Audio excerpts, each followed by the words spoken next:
Assalamualaikum warahmatullahi wabarakatuh. Alhamdulillah wa kafa wa salatu wassalamu ala rasulillahil mustafa Sayyidina Muhammadin wa ala alihi wa sahbihi wa man wafa amma ba'd. Segala puji bagi Allah, salawat dan salam kepada Rasulullah sallallahu alaihi wasallam. Semoga dengan ucapan Allahumma salli ala Sayyidina Muhammad wa ala ali Sayyidina Muhammad, kita termasuk ke dalam golongan umatnya kelak yang memperoleh syafaatnya atas izin Allah. Amin ya rabbal alamin. Jamaah kaum muslimin wal muslimat di mana saja berada, berjumpa lagi kita di channel YouTube UHS Labura Official. Hari ini kita akan menjawab atau mengkaji singkat sebuah pertanyaan yang sedikit agak lucu mungkin, tapi dapat kita ambil pelajaran. Mungkin pertanyaan ini jarang, tak terpikirkan oleh jamaah yang lain, tapi ada satu orang jamaah yang bertanya. Pertanyaannya bunyinya seperti ini: Ustaz, apakah kita boleh berkurban dengan ayam potong atau dengan ayam kampung seharga dengan kambing? Misalnya kalau kita berkurban satu ekor kambing umurnya 2 tahun, harganya 2 juta ke atas, 2 juta lebih, maka apakah tak boleh kalau kita berkurban dengan ayam, dengan daging ayam? Luar biasanya lagi, jamaah ini mengatakan begini. Dia menyampaikan sebuah analogi, dalil akli, seakan-akan menjadi sebuah pembenaran.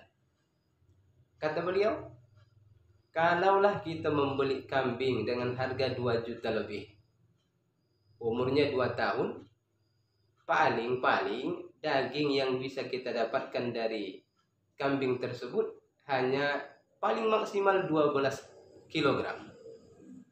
Tapi kalau kita berkurban dengan ayam kampung, dengan ayam potong, maka dengan harga yang 2 juta lebih itu, kita bisa mendapatkan ayam kampung beratnya mungkin di atas 40 kg lebih. Kan lebih banyak dan lebih bermanfaat. Lalu kemudian beliau berkata, dengan banyaknya kilauan yang kita dapat dari ayam, saya pikir Ustadz, itu hal yang membolehkan kita berkurban dengan ayam. Lalu kemudian pada saat itu saya bertanya balik, kenapa Bapak menanyakan hal demikian? Apakah pernah di sekitar kampung ini, di sekitar tempat ini, Bapak melihat ada orang yang berkurban dengan daging ayam? Dia mengatakan tidak. Lalu kemudian dia berkata, dulu ada pernah guru kami menyampaikan kepada kami bahwa kalau kita tidak mampu, kebetulan kita punya banyak ayam, maka kita boleh berkurban dengan ayam, dengan daging ayam, baik ayam potong ataupun ayam kampung. Lalu kemudian saya berkata, karena pertanyaannya agak sedikit lucu, saya menjawab dengan agak sedikit santai. Lalu saya bilang, kalau ayam kampung dibolehkan, ayam potong dibolehkan, ya lebih baik lagi ayam kalkun. Ayam kalkun jauh lebih besar dan jauh lebih banyak dagingnya. Dan kalau memang ayam dibolehkan untuk berkurban, maka lebih bagus kita berkurban dengan kuda. Lebih bagus kita berkurban dengan rusa. Lebih bagus kita berkurban dengan ikan paus.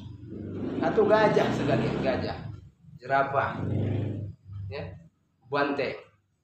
Tapi tidak dibolehkannya ayam sebagai hewan kurban bukan berarti bukan karena ayam itu lebih kecil daripada kambing, bukan berarti ayam itu lebih kecil daripada sapi dan onta. Tidak dibolehkannya kuda sebagai hewan kurban, jerapah, ikan paus, ikan apa lagi namanya, ikan lumba-lumba, bukan berarti secara ukuran lebih besar atau lebih kecil, tapi karena tidak ada contohnya dari Rasulullah Sallallahu Alaihi Wasallam. Walaupun daging ayam beratnya, jumlah kilonya jauh lebih banyak daripada kambing, tidak menjadikan syarat, tidak menjadi alasan ayam itu boleh dijadikan kurban untuk ibadah kurban. Ibadah kurban sudah ditentukan Allah. Ibadah kurban sudah ditentukan contohnya oleh Rasulullah SAW. Dalilnya Quran surah Al-Hajj, surah ke-22 ayat 34. Inilah dalil landasan dasar kenapa kambing, sapi, onta yang dijadikan hewan kurban oleh baginda sallallahu alaihi wasallam.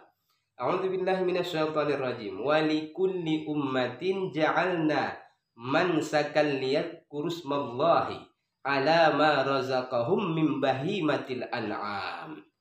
Dan bagi tiap-tiap umat kami telah syariatkan bagaimana cara berkurban.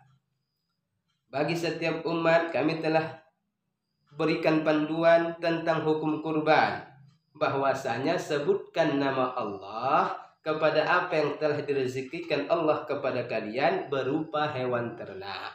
Kata para ulama, hewan ternak itu ada 3 saja yang boleh dikurbankan. Pertama onta, pertama kambing, kedua onta, ketiga sapi. Selainnya tak boleh. Kenapa kerbau boleh, Ustaz? Kerbau boleh, tapi kerbau itu bukan sapi. Kata para ulama, kerbau itu termasuk jenis sapi yang disebutkan dalam ayat tersebut. Bahimatul an'am termasuk di dalamnya kerbau. Sapi dengan jenis-jenisnya. Kerbau termasuk jenis daripada sapi.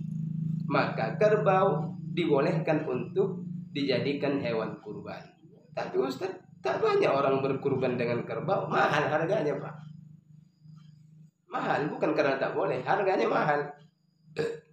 Hari ini pun banyak orang tak berkurban dengan sapi limosin, sapi Australia sana. Beratnya 1 ton, harganya 1 miliar. Hanya ada mungkin kepala-kepala negara kita, Pak SBY, Pak Jokowi, yang mereka punya duit banyak. Bukan berarti hewan-hewan tersebut tak boleh dijadikan kurban. Tapi karena harganya yang begitu sangat mahal, sehingga kemudian hanya beberapa orang yang sanggup menjadikannya sebagai hewan kurban di hari raya kurban. Demikian saja mungkin kajian kita hari ini. Intinya adalah ayam, baik ayam potong, ayam kampung, ayam kalkun, apalagi ayam kampus, tak boleh dijadikan sebagai hewan kurban di hari raya kurban. Jangankan ayam. Kalau nanti dibolehkan ayam, boleh pula telur ayam.